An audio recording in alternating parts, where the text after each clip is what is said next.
श्री गोपाळ कृष्ण भगवान की जय. लीळा नंबर 165चा उर्वरित भाग.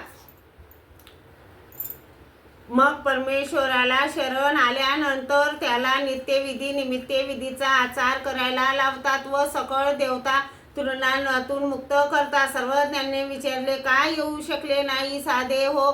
जी आईच्या मुलीचे बाळंतपण करायला गेली होती म्हणून येऊ शकली नाही. सर्वज्ञांनी म्हटले, ती मुलगी काय आईची नाही जी ती जन्मली माझ्या पोटीच, परंतु माझ्यापेक्षा आईलाच तिचा जास्त लोभ म्हणून मी आईची मुलगी म्हणाली.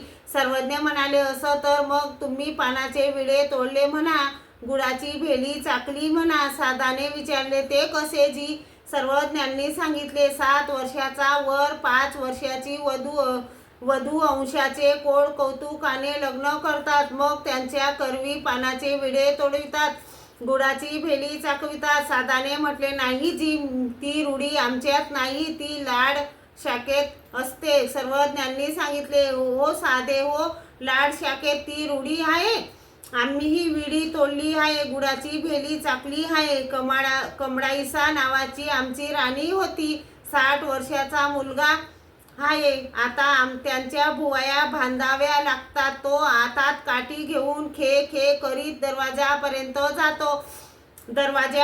जातो. साधाने विचारले, हे काय जी? सर्वज्ञ तर एवढे लहान आणि सर्वज्ञांचा मुलगा तो एवढा मोठा, हे कसे ते सांगा. सर्वज्ञांनी सांगितले, साधे हो, हे सांगू नये. नाही जी, आपण मला सांगाच. म्हणून पदराला पिढा घेतला. म्हणून म्हणाले, हे सांगू नये साधे हो, हे सांगणार तर आम्हाला मालन आईची शपथ.